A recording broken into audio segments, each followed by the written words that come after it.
Hey, good afternoon, everybody. Welcome to Prog Monster. My name is Murph. I am the host of this show, a show dedicated to progressive rock and other forms of rock music.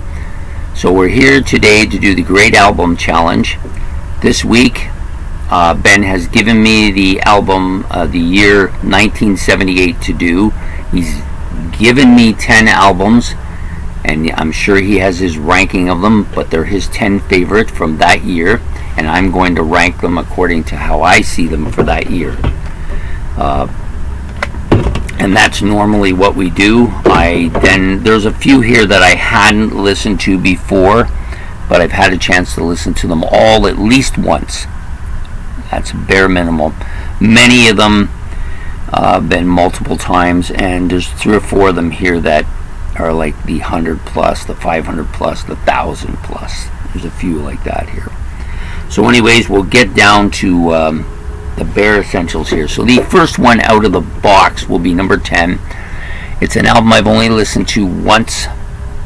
I liked it. It was okay. I just didn't get a chance to do more than the one listen to it, and that's the reason why it's going to come in at number 10. Just hasn't got the longevity, and that's Robert Connolly's Plateau. So it comes in at number 10. Shouldn't be really much of a surprise. Number 9 might be a little bit of surprise. It's only now starting to get some playtime with me. This is an album I've listened to maybe I've listened to it its entirety once, and bits and pieces of it for different things I've been doing since then. And I really think, and I listened to it in its entirety when I did Metal. So you know that I'm going to be talking about Judas Priest. Judas Priest Stained Glass, which I think this album, it's 9th right now, but if I was to do this same list next year, I bet you this is way up in the top 4 or 5. This is a really good album, but it's got to go against the albums that have a lot more establishment here, so it's going to come in at number 9 for that reason. Okay, the number 8, I also don't have a prop for. I'd listened to this maybe 5 or 6 times, and it's grown on me. I initially didn't really like it too much. It originally came out in the Great Prog War, was the first time I listened to it. Listened to it a few times since then. It's growing on me a little bit. Barely edged out Stained Glass, but I think it's had more time, and I like it just a tiny bit better, and that's the UK's UK album, their debut album. So that's coming in number 8. Number 7, this is a band that many of you know I love quite a bit, and this album I had actually never owned or played a lot, but of course, because it's them, some of their songs I already knew, but I really have been listening to this a lot lately, and I'm starting to like it a lot more. And we're talking about Power Age here from AC/DC. Yeah, album cover aside and the back cover side, still a very good album, and the album seems to be missing here, so I'm not sure where I put it. I'll have to go looking. It could be in my cassette player. That might be where it is. Power Age by AC/DC, coming in at, what did I say, number 7? No. Oh yeah, number 7. Sorry, I'm looking at the wrong list. Okay, there you go. So number 6, it starts to get a little bit. The albums are getting stronger now because they've had more listens to. This one I've listened to maybe, I want to say I've listened to it at least 4 times, maybe 5 times, and I like it a lot. It's coming around slowly. Heavy Horses by Jethro Tull. I gotta think this is going to be a top of the shelf album for me, because people say it's the closest thing to Songs from the Wood, and that's my favorite Tull album. So I'm hoping that this is going to be the case with Heavy Horses here. Top 5 now. We're at the top 5. Number 5, I don't own. I've tried to find it. I've looked for it. Just haven't come across it yet. And that's Face to Face by The Angels from Australia. This band. This video did very well with the great with Ben's album challenge, and I just think that this album is really so good, but it's difficult to find. If I could find it, I'm sure it would take right off, but we'll keep looking. Sooner or later I will get it. Okay, so the top four were going to be the top four just by sheer amount of listening time. I don't even know how many times I've listened to these. I put this one at 100 plus, but I'm sure it's closer to 500 plus. It's a great debut album, one of the great debut albums in rock history, I think.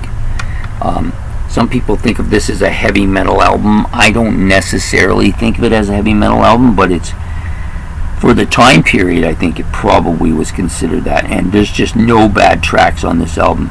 It screeches like it's amazing.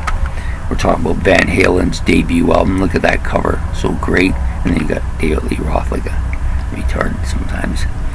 But you know, just got you. It starts out with Running with the Devil, then Eruption. Was there anything? Eruption was unheard of. Nobody did anything like that before. I think it's the first time. You Really Got Me, of course, was my favorite song on the album initially, but Ain't Talking About Love, I think, is probably the one I like the most now. I'm the One's good. Jamie's Crying, of course, overplayed, but still a good tune. Atomic Punk, I like that. Feel Your Love Tonight, this one's a little bit more soft than some of the others. Little Dreamer, pretty good. Ice Cream Man and On Fire, the last two tracks, Ice Cream Man and On Fire, really, really great deep cuts. This is a great album, but it's coming out in a great year, so it's going to end up fourth here. Number three is going to surprise some people, because most of them are going to think this has got to be his favorite album for the year, but it isn't. It's coming in at number 3, Hemispheres. Yes, I do love this album. It's one of my top 20 favorite albums of all time. It's grown on me over years. It's passed all my other Rush albums except for, I think, Fly By Night and Permanent Waves, I think, are the only two that I like more than it. But this definitely is a fantastic album. I love every track on it. La Villa Strangado, of course, is getting a ton of airplay on YouTube now. Lots of stuff, and I sometimes go just to watch Alex do that guitar part that he does so well. Yeah, so there's some great tracks on here. No bad songs on here. Every song has grown with me. One of my favorite, La Villa Strangado and The Trees, of course, are just classic Rush songs. So coming in number 3, by a hair, they lose out to this album, Ace Frehley's solo album, minus the solo album itself, because I believe it's lost in time to the car when I got rid of it. But I will be getting another one. Gotta have this. This is by far the best solo album of the 4. Not only so much that, I think it's the best Kiss album ever released. I think it is. That's my personal opinion, and I really love Kiss Alive a lot, but I just think this one has stood up to the test of time longer, and I still absolutely adore this album, and when I get it back, I'll be playing it all the time again. So number 2, Kiss's solo album by Ace Frehley, or Frehley if you prefer that. Number 1 was going to be number 1. It only about 3 or 4 years ago became my number 1 album, passing a long time standing favorite album of all time, which wouldn't be on this list because it didn't come out in 78, but this one came out in 78. It's easily my favorite album of the year, Pieces of 8. Not only is it my favorite album of the year, it's my favorite album, period. I just love everything on this album. I even love Aku Aku. When I play this album, I play all of the tracks. I never skip any. I love them all.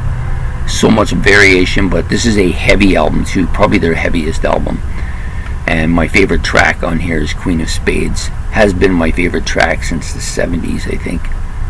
Since the album came out, I think. Right from the beginning, it was my favorite, and I still love it. But this album, fantastic. Number 1. So, I'm just going to reiterate them again, just in case you missed it. So, Styx, Pieces of 8 is number 1. Ace Frehley, Kiss's solo album, number 2. I never know how to say that. Rush's Hemispheres, number 3. Van Halen debut album, number 4.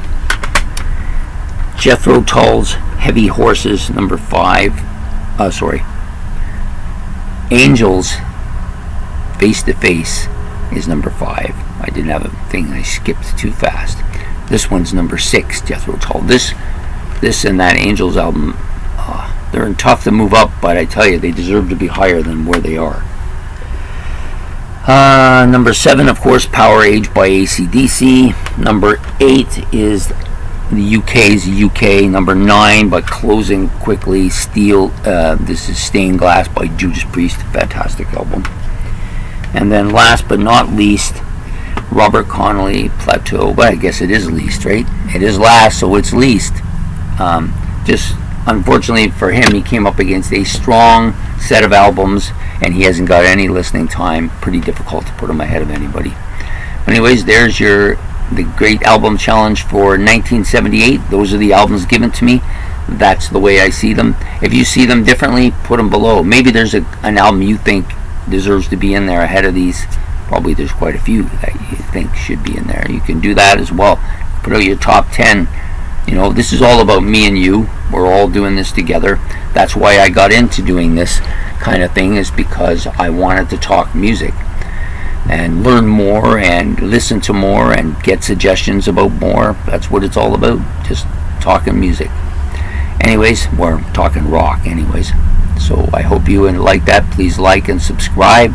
We'll be back next week with Ben's album challenge, and I think he gave me Split Ends. I think that's the band. I have to go back and check, but I think that's the one. So have yourself a good night, and we will see you then. Take care. Bye.